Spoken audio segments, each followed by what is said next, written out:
Parfait. Donc voilà, donc le webinaire va être enregistré. Je vais vous présenter les équipes qui vont passer aujourd'hui. Donc, moi, je vais me présenter déjà. Moi, c'est Valentin Gauthier. Je suis consultant finance sur NetSuite chez Workshop depuis maintenant plus de 3 ans. J'ai fait environ une quinzaine de projets. Et donc, j'interviens. C'est moi aujourd'hui qui vais présenter et faire le fil conducteur de ce webinaire. Ensuite, on aura Pauline Tomasi qui va vous présenter une partie, qui est consultante finance NetSuite également. Il y aura Serena Enfono qui va consulter, qui est consultante supply, qui va vous présenter une partie sur la facturation. Également Alicien Cornet, qui est également consultante supply. Laurent Rollat, qui est consultant senior finance. Et pour finir, Benjamin Dufart, consultant supply également. Aujourd'hui, l'agenda de ce webinaire, donc, il va s'articuler autour de 5 nouveautés que nous allons vous présenter. Donc, il y aura la numérotation avancée des documents comptables présentée par Laurent. Ensuite, Serena prendra le relais et vous présentera le groupement de factures. Puis, ce sera au tour de Pauline et le paiement des acomptes fournisseurs. Ensuite, avec Benjamin sur la mobilité scan sur les processus de production. Alors, je vais faire un petit aparté sur ce point 5, parce qu'en fait, on n'a pas eu la mise à jour du bundle spécifique sur les mobilités et scans sur le processus. Donc, c'est une mise à jour qui va arriver après la mise à jour majeure qui est la release 2021.1. Donc, on va vous le présenter plutôt sous forme de vraiment présentation PowerPoint. Il y aura, c'est dommage, pas une démo, mais en tout cas, on va tout faire dès qu'on aura la possibilité de tester et de faire une démo. On va pouvoir vous en présenter. Soit vous pourrez nous contacter pour avoir une présentation bien spécifique. On essaiera aussi peut-être de faire quelque chose, une communication autour de cette nouveauté quand on aura la possibilité de vraiment la tester. Puis on finira par Alicia qui va nous présenter la partie sur saisie d'une facture à partir de la réception. Et enfin, comme je disais tout à l'heure, on aura environ une dizaine de minutes pour avoir une partie questions-réponses où on aura de l'échange. Donc, n'hésitez pas à poser vos questions dans le chat. Moi, je vais faire en sorte de toutes les prendre et puis de les reposer et de les remettre pendant cette partie questions-réponses. Donc, voilà. Donc, il est 11h05. Je pense qu'on va pouvoir commencer, si tout le monde est arrivé. D'accord. Donc, Laurent, est-ce que tu peux prendre le relais pour présenter ta partie numérotation? Tout à fait. Merci. Alors, je prends la main. Donc, bonjour à tous. Donc, effectivement, aujourd'hui, NetSuite a introduit une nouvelle fonctionnalité, le Advanced Numbering. Donc, tout simplement, avant cette fonctionnalité, il était vraiment difficile de faire simplement une numérotation par année fiscale. Par exemple, on pouvait le réaliser, c'était possible de le faire en incluant, par exemple, un numéro d'année dans le préfixe de la numérotation des transactions. Mais cette procédure nécessitait une modification de ce préfixe à chaque bascule d'année fiscale et ça entraînait un fort risque d'erreur sur la continuité de cette numérotation par année. Donc on avait notamment des cas de saisie de transactions conjointes sur les 2 années fiscales. Donc maintenant, avec justement cette nouvelle fonctionnalité Advanced Numbering, elle introduit beaucoup plus de flexibilité sur cette numérotation et surtout, elle introduit cette notion d'année fiscale qui, à l'image un peu de ce qui existait déjà aujourd'hui pour les subsidiaries ou les locations. Donc le but de la présentation aujourd'hui, c'est de vous montrer justement des exemples simples de numérotation qui incluent justement cette année fiscale.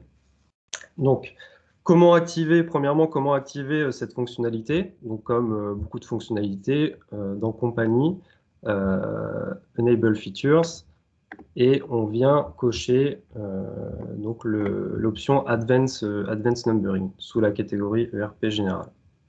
Derrière, ce que ça fait que quand vous arrivez sur l'écran de numérotation automatique de vos transactions, vous avez en fait cette nouvelle colonne qui va apparaître, Advanced Numbering, sur lequel vous allez pouvoir décider quelles sont les transactions sur lesquelles vous décidez d'activer cette fonctionnalité. Donc, ce qui est assez agréable, c'est que si je décide ici d'activer une nouvelle fonctionnalité, une nouvelle transaction, pardon, vous voyez que le système vous indique qu'il va venir migrer la règle existante sous le format justement de cette règle Advanced Numbering. Donc, vous avez vraiment une continuité de service à partir du moment où vous activez cette fonctionnalité, et donc vous n'avez pas de problématique de numérotation ou de trous dans vos séquences à partir de ce moment-là.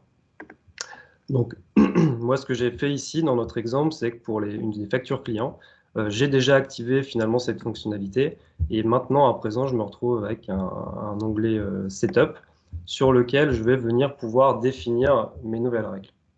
Donc, comment ça marche? Vous voyez que ici, j'ai une règle qui a été créée, qui est donc la règle qui a été migrée automatiquement par le standard à l'activation de la fonctionnalité.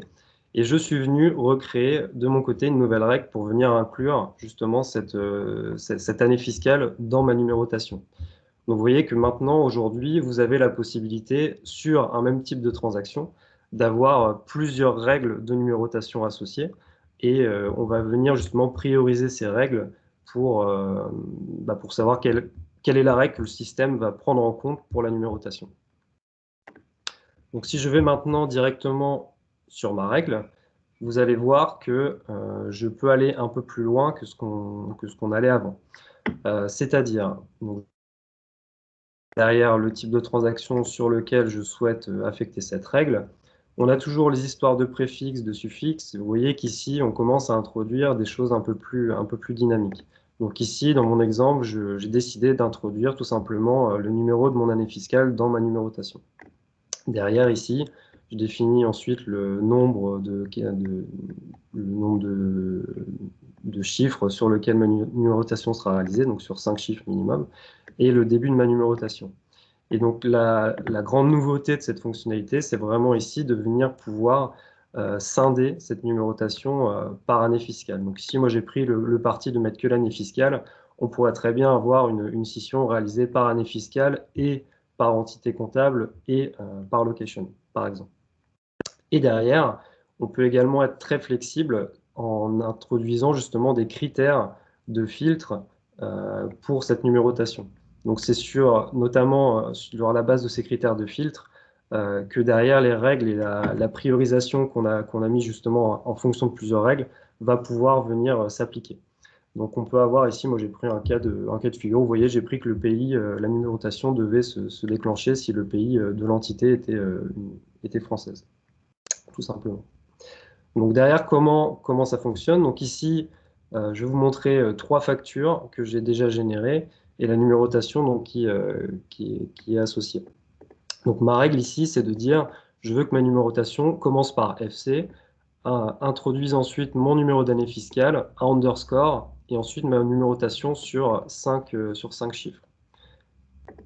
Donc sur la facture que j'ai créée, donc on respecte bien cette règle, comme vous pouvez le voir, sachant que ma facture a été créée le 23 avril 2021, donc je suis sur mon année fiscale 2021. Donc la récupération de la donnée a bien été dynamique sur la base de mon paramétrage.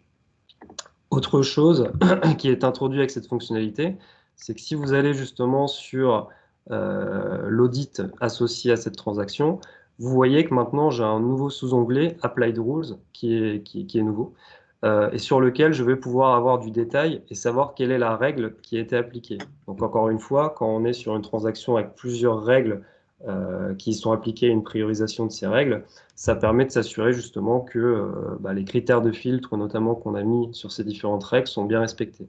Donc là, moi, j'étais justement sur mon entité française, donc la règle s'est appliquée et c'est justement ce que je voulais. Donc derrière, quand on parle d'année fiscale, on peut avoir des problématiques également d'années fiscales qui ne sont pas des années calendaires, mais des années justement qui sont tout simplement non calendaires. Donc nous, chez BeWorkshop, c'est d'ailleurs notre cas. Notre année fiscale commence en octobre et se termine en septembre. Donc quand si on mettait en place ce genre de fonctionnalité, ce que l'on souhaiterait, c'est donc de se dire que une facture que je saisis en septembre 2020, cette numérotation ici inclut 2020. Et une facture que je saisis sur octobre 2020, que cette numérotation inclut 2021. Donc, c'est les deux exemples que j'ai fait ici. Au niveau de cette numérotation, vous voyez que ma facture ici, qui a été saisie le 1er septembre 2020, a bien, justement, 2020 dans sa numérotation. Et ici, une facture que j'ai saisie au 1er octobre 2020, la numérotation commence en 2021. Donc, quand on est vraiment à cheval entre deux années fiscales, ici, la continuité de numérotation est bien respectée sur la base, justement, de la définition de vos périodes. Comme je vous le montre ici, j'ai mon année fiscale qui démarrait en octobre 2020, année fiscale 2021, et mon année fiscale 2020 qui se terminait en septembre 2020. Donc moi, je vais m'arrêter ici sur ma présentation. On peut aller effectivement donc beaucoup plus loin, comme je vous l'ai dit, avec ces critères de filtre, ces priorisations. En tout cas, gardez en tête qu'à aujourd'hui, donc on a une vraie fiabilisation du numéro de séquence qui est continu par année fiscale. Et comme je l'ai déjà dit, c'est important, notamment quand on est à cheval sur 2 années fiscales. Et également, c'est un plus au niveau donc, du suivi de vos transactions, sachant que vous aurez déjà visuellement, au niveau de vos différents documents, l'année qui pourra y être reportée automatiquement. Donc, en conclusion, de notre point de vue, c'est un vrai plus qui est simple à mettre en œuvre, et donc il ne faut pas hésiter finalement à activer au plus vite à votre prochaine année fiscale, tout simplement. Je te relaisse la main, Valentin. Parfait. Merci beaucoup, Laurent, pour cette présentation. Donc, n'hésitez pas, si vous avez des questions, à les poser dans le chat. On y reviendra à la fin du webinaire. Serena, je te laisse la main maintenant. Ok, très bien, merci beaucoup.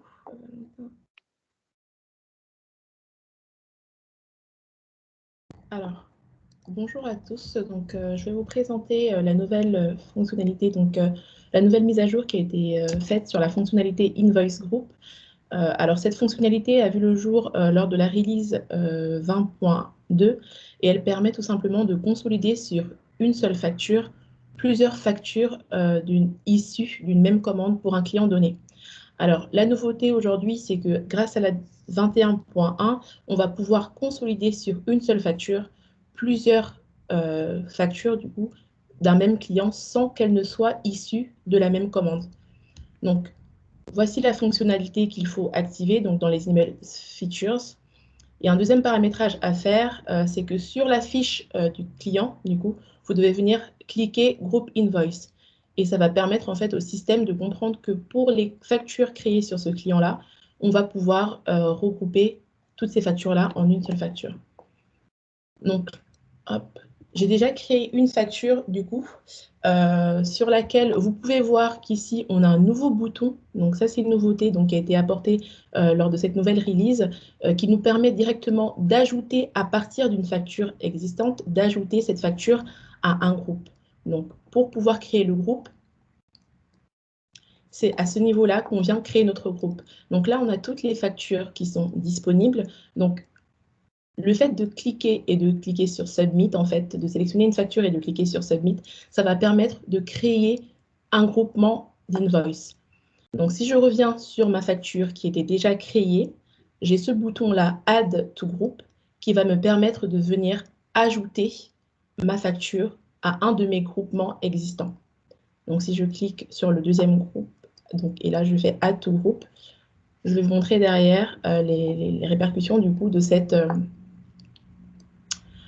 action-là. Donc là, je suis sur l'invoice group, donc, dans laquelle j'ai ajouté ma nouvelle invoice. Et donc là, je peux bien voir que je retrouve l'invoice que je viens d'ajouter. Donc là, en fait, sur ce groupe invoice, donc c'est le deuxième groupe, le deuxième groupement, on a toutes les invoices qui sont comprises dans ce groupement d'invoice-là. Et si on sélectionne une autre vue, on peut voir les lignes de chacune des invoices. Donc ça, c'est assez pratique. Alors, si je reviens sur mon invoice, on a un bouton qui me permet de Remove from Group. Qu'est-ce que ça veut dire? Alors, quand je crée mon invoice pour un client sur lequel j'ai paramétré le groupement d'invoice, j'ai automatiquement le for invoice grouping qui est coché. Donc, si je ne souhaite pas associer mon invoice à un groupement d'invoice, je viens tout simplement cliquer sur Remove from Group. Et en fait, ça va me permettre de retirer cette invoice, cette facture de mon groupement d'invoice. Donc là, je reviens sur mon groupement. Hop. Et du coup, à partir de ce groupement d'invoice, il est possible d'imprimer, donc de sortir une impression. Donc là, j'ai repris un groupement existant, mais c'est sous cette forme-là que du coup, notre groupement d'invoice se présente et on a bien les 2 numéros et les montants totaux de chacune des factures. La deuxième nouveauté aussi, du coup, de cette release 21.1 est qu'il est possible directement depuis notre groupement d'invoice de venir effectuer un paiement. Donc, si je clique sur Accept Payment, ça va me ramener du coup sur la page de paiement sur laquelle je pourrais sélectionner les différentes factures à payer. Donc là, je vais venir sélectionner mon compte.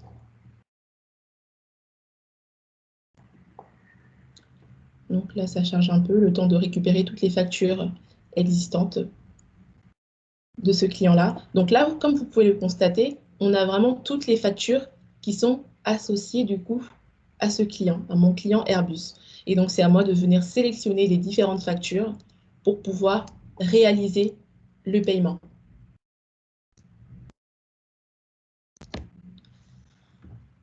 Donc voilà, c'est tout pour la démonstration sur l'invoice grouping. Très bien, merci Serena. Merci. Donc toujours, hein, si vous avez des questions, n'hésitez pas. Très bien, donc on va passer au prochain point qui est le paiement des acomptes fournisseurs. Pauline, je te laisse reprendre la main. Oui, merci. Merci. Alors bonjour à tous, donc, je vais vous présenter l'amélioration de la fonctionnalité des acomptes fournisseurs. Donc, les acomptes fournisseurs sont assez récents dans NetSuite et sont améliorés à chaque nouvelle release depuis leur création. Donc aujourd'hui, la release 2021.1, elle va permettre de créer le fichier de paiement XML pour ces transactions et donc de réaliser des paiements en masse sur votre institution bancaire. Donc jusqu'à aujourd'hui, le process aurait été en fait de créer dans un premier temps l'acompte fournisseur dans NetSuite pour constater du coup les écritures comptables. Et ensuite, pour faire le paiement effectif à votre fournisseur, il aurait fallu vous connecter sur votre banque et faire un virement manuel.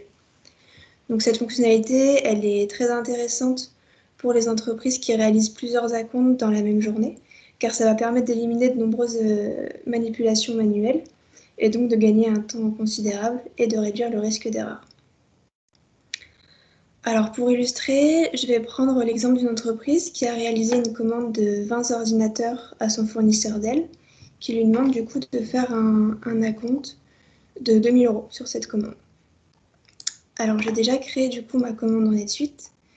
Donc ici j'ai renseigné mon fournisseur et donc en article j'ai des ordinateurs portables pour une quantité de 20 et un montant total hors taxe de 8 000 €.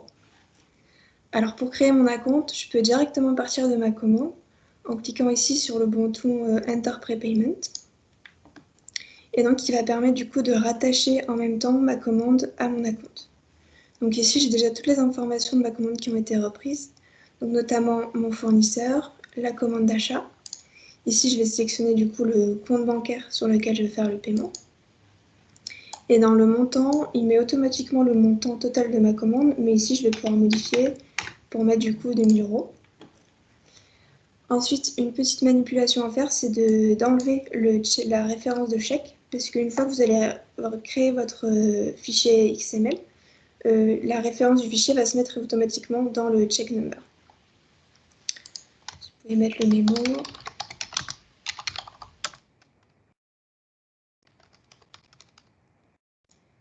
Et donc avec l'amélioration de la fonctionnalité, vous avez du coup désormais la case For Electronic Bank Payment, qui vous permet en fait de sélectionner cet acompte pour la génération du fichier XML. Donc si vous ne voulez pas générer le fichier pour les acomptes, vous avez simplement à décocher la case. Là, je vais sauvegarder.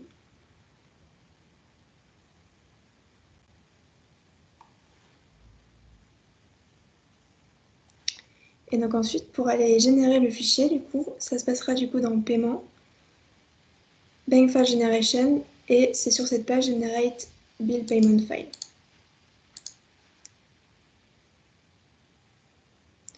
Donc là, cette page a changé aussi. Vous avez désormais du coup un nouveau champ qui s'appelle Select EFT Transaction Type. Et donc, vous pouvez faire le fichier pour les paiements, mais du coup, désormais aussi pour les vendor prepayment.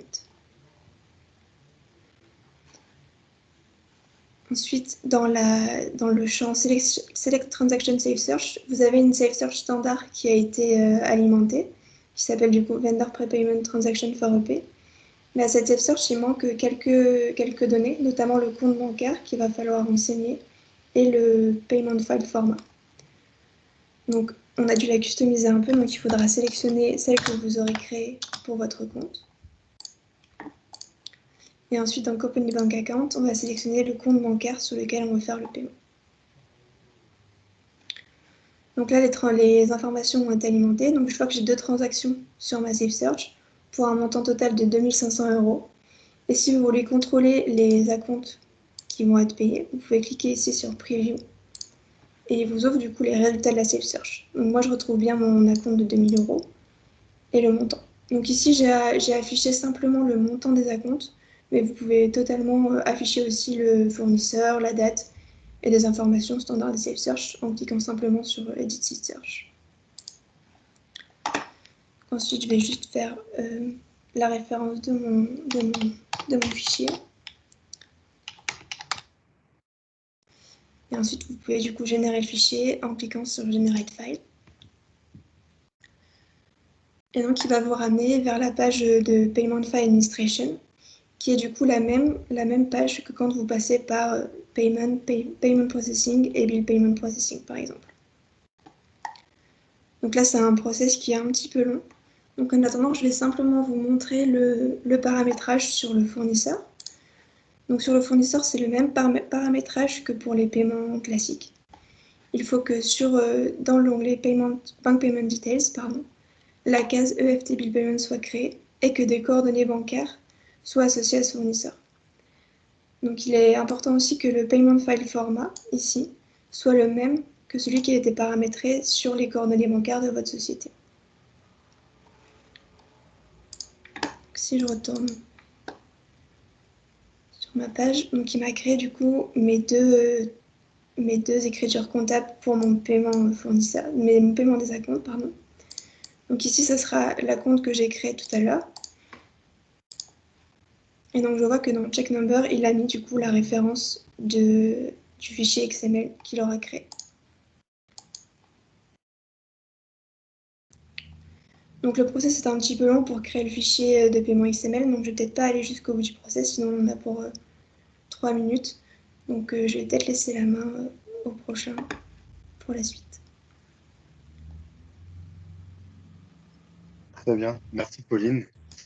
Donc ensuite, vous allez recevoir un mail également pour vous prévenir que vous avez créé ce fichier. Donc bon, c'est vrai que c'est un petit peu long à créer, il y a toujours plusieurs étapes à générer. Donc là, on va passer sur le prochain point qui est la mobilité et scan. Benjamin, tu peux prendre le relais? Oui, bien sûr. Parfait, merci.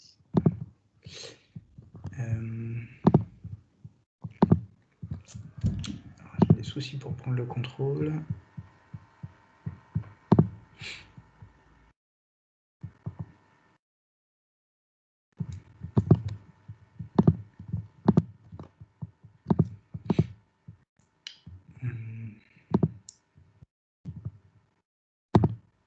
Ok.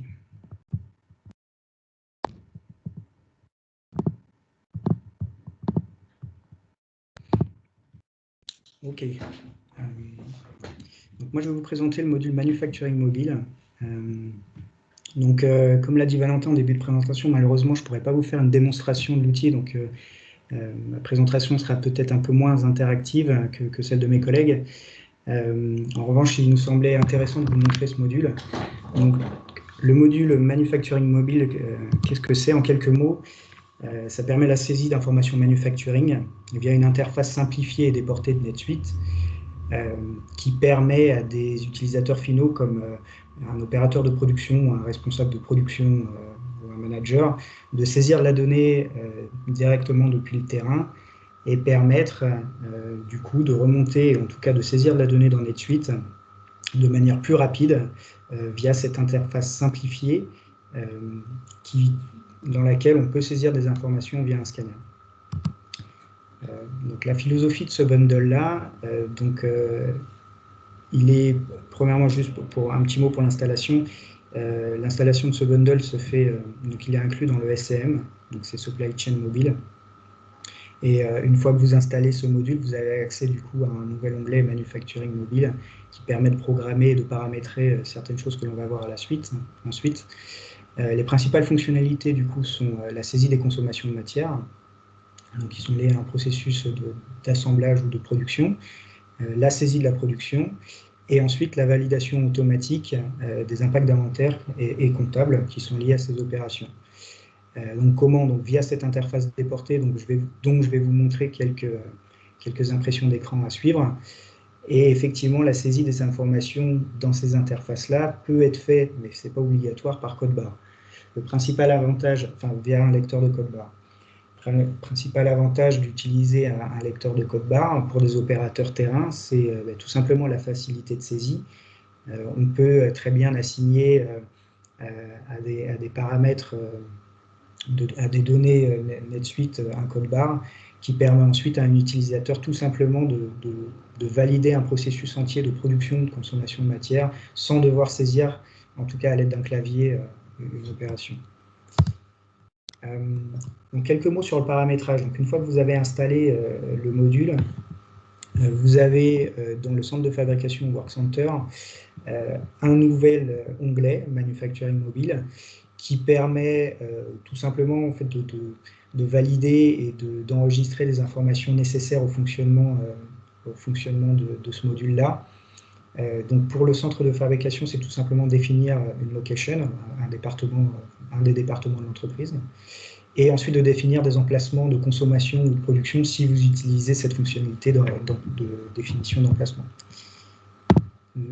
La deuxième chose à faire, c'est pour les work orders, donc les ordres de fabrication.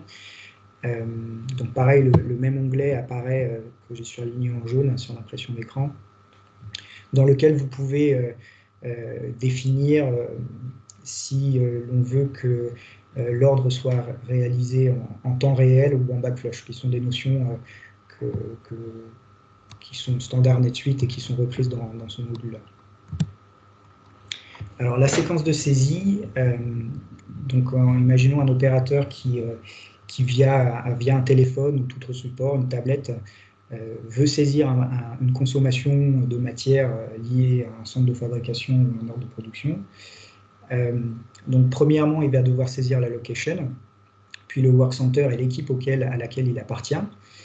Il y a cette notion d'équipe qui est nouvelle dans ce mobile et qui n'était pas présente dans l'outil Manufacture standard. Il va devoir ensuite démarrer l'activité. Tout simplement, ce démarrage vient lancer un compteur de temps dans NetSuite qui permet ensuite un suivi plus simple, par exemple des impacts d'inventaire ou comptables qui sont liés aux opérations de fabrication. Il vient ensuite valider l'activité, en tout cas saisir les quantités qui sont produites ou consommées en fonction du processus qu'il utilise, et enfin marquer la fin de ce processus-là, qui valide ensuite les opérations de transfert d'inventaire et les impacts comptables.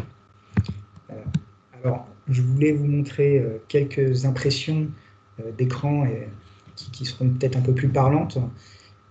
Donc là, c'est la saisie du contexte. Donc on peut imaginer voilà, l'interface déportée sur un téléphone. Elle est accessible via un URL, via une adresse tout simplement.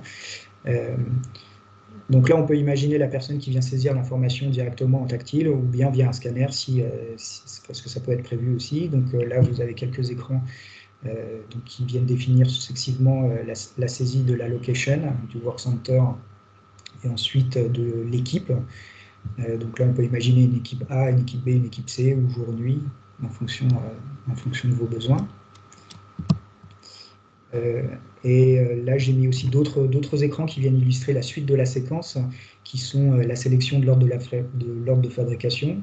Et puis ensuite, l'opérateur vient choisir s'il veut saisir de la production ou une consommation, et ensuite sélectionner l'article, et puis les quantités produites ou encore une fois consommées.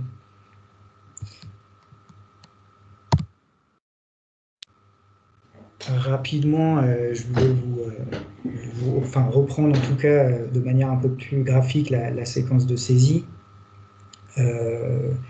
mais ce n'est qu'illustrer ce que j'ai dit précédemment. En gros, donc le contexte de saisie, on vient saisir un démarrage d'activité, puis on laisse le choix entre la saisie de la production et la saisie ou la saisie de la consommation. On marque la fin du processus de saisie et la fin de ce processus vient valider des impacts comptables et d'inventaire. Je voulais conclure avec les principaux avantages que l'on voyait en cette solution. Donc, il nous semble parfait, en tout cas pour une entreprise qui veut suivre, qui dispose des fonctions de manufacturing et qui veut en tout cas faire du reporting terrain de manière à suivre en temps réel ou au plus proche de la réalité les saisies qui sont faites sur le terrain. C'est plutôt simple à mettre en place. Le paramétrage, une fois le module installé, est plutôt léger. Et encore une fois, il est possible, il est assez flexible dans le sens qu'il est possible de saisir des quantités qui sont supérieures ou inférieures à celles qui sont prévues par les nomenclatures, parce qu'on sait tous que la théorie, ou en tout cas les nomenclatures qui peuvent être enregistrées, sont parfois seulement théoriques et qu'on a besoin sur le terrain de pouvoir dépasser ou en tout cas ou diminuer les quantités qui sont prévues théoriquement. Donc voilà pour ma présentation. Valentin, je te relaisse prendre la suite. Très bien, merci Benjamin. Donc, comme Benjamin l'a dit, c'est dommage qu'on n'a pas pu faire une démo aujourd'hui, mais dès qu'on aura la possibilité, on sera ravis de vous en faire une si vous êtes intéressé par ce module et ses améliorations.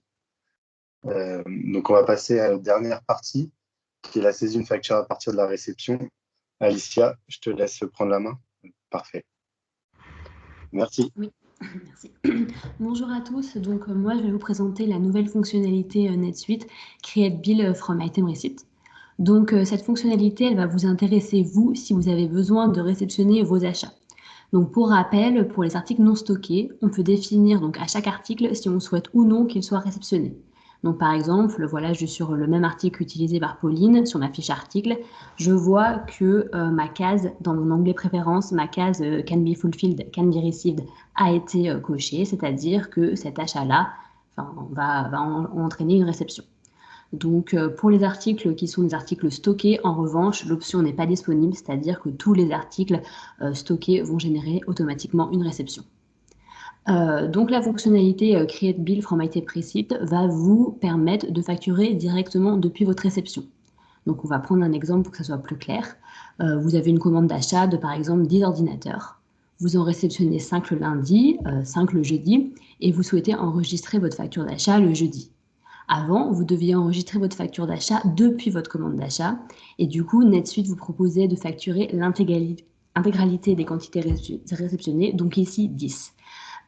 Et si vous, dans votre cas, vous receviez de votre fournisseur 2 factures d'achat correspondant à vos 2 réceptions, vous deviez du coup partir de votre commande d'achat, vous aviez 10 en quantité proposée, venir modifier la quantité à 5, enregistrer cette première facture et ensuite venir facturer une deuxième fois à 5. Donc là, l'avantage, c'est qu'on va partir directement depuis la réception et donc NetSuite va automatiquement proposer de facturer 5 puis 5. Donc pour que ce soit un petit peu plus clair, je vais vous montrer un exemple sur NetSuite. Donc là, j'ai ma commande d'achat avec mes 10 quantités pour mes ordinateurs. Donc je vais venir réceptionner une première fois, comme dans l'exemple 5 de ma quantité, faire une réception partielle.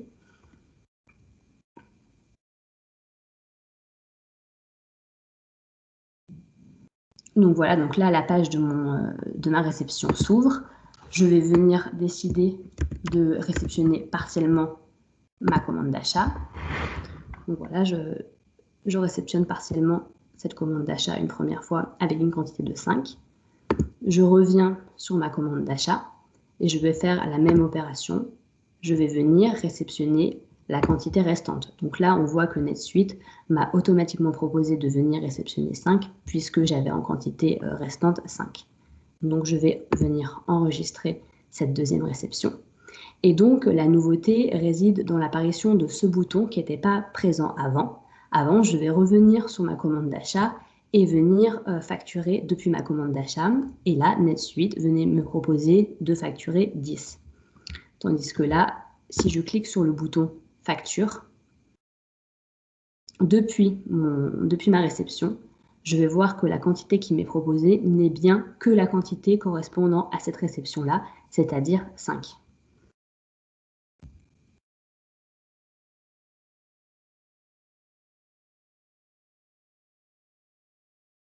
Donc voilà, donc là la page de ma facture s'ouvre et je vois bien que la quantité qui m'est proposée par NetSuite est à 5. Donc je vais venir sauvegarder cette facture. Et je vais pouvoir, je ne vais pas vous le montrer, mais j'aurais pu éventuellement faire ma deuxième facture à 5 au niveau de la quantité. Donc l'avantage en fait de cette fonctionnalité, c'est un risque d'erreur lié à la saisie manuelle. Quand avant vous vouliez lier une réception à une facture, vous deviez modifier la quantité facturée, donc c'est toujours risque d'erreur.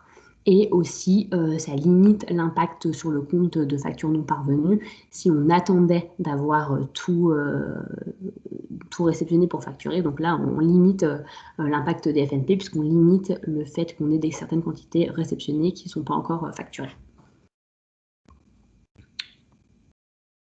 Donc voilà pour moi, Valentin. Je te relaisse la main. Très bien, merci. Merci Alicia. Je présente à nouveau. Ok, donc on arrive sur... merci à vous 5 pour toutes vos présentations. Et si vous avez des questions, on va arriver sur la partie questions-réponses. Bon, j'en ai pas vu dans le chat encore, mais n'hésitez pas à poser toutes vos questions. Ce serait intéressant de pouvoir échanger. En plus, on a un peu de temps devant nous, donc on peut échanger sur les 5 sujets que vous avez vus aujourd'hui.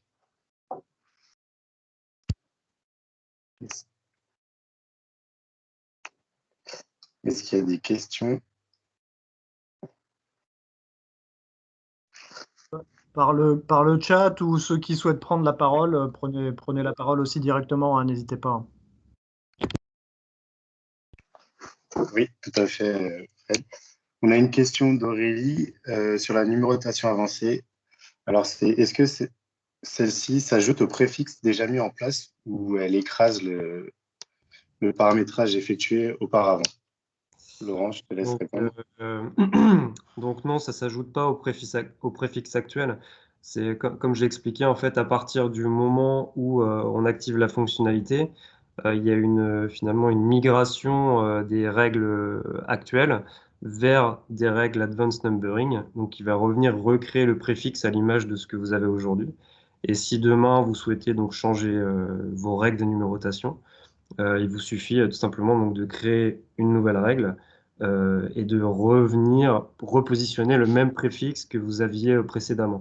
Et à ce compte-là, vous aurez la continuité, plus derrière les ajouts que vous aurez à réaliser via notamment l'année fiscale. Je ne sais pas si ça répond à la question.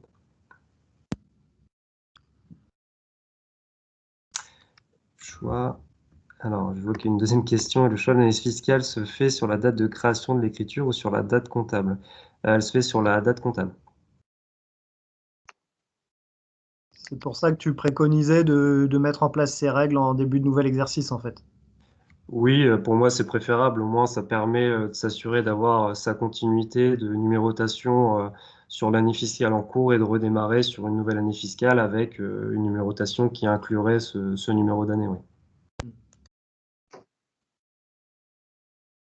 Ce serait toujours compliqué, en fait, d'indiquer à ses clients, qui sont peut-être habitués finalement à une numérotation, votre numérotation actuelle, et que demain ils se retrouvent avec une numérotation différente, ça pourrait peut-être les interpeller également. Et ces règles de numérotation, Laurent, elles s'appliquent également si on fait de l'import Excel. Ce n'est pas activé que sur de la transaction, hein. Tout à fait. Les règles sont prises en compte dans des imports CSV. Très bien. Merci Laurent. Il y a d'autres questions sur le sujet de la numérotation avancée ou même sur tous les autres sujets? Sentez-vous libre de poser toutes les questions que vous avez. Peut-être, Pauline, si tu peux montrer du coup le fichier qui a été généré, vu que moi, je pense que ça a eu le temps de se créer. Alors, j'ai fermé la page.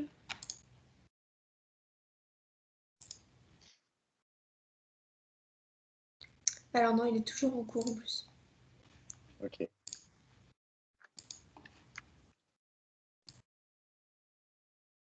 Très bien. Il n'y a pas d'autres questions?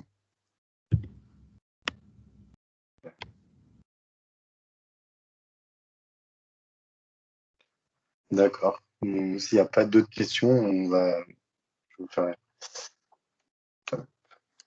Donc, si vous avez des questions après ce webinaire, alors n'hésitez pas à contacter Frédéric Mézel, qui est le responsable de notre offre NetSuite, et qui sera ravi de vous répondre à toutes les questions que vous pouvez avoir, ou des demandes de démo également aussi.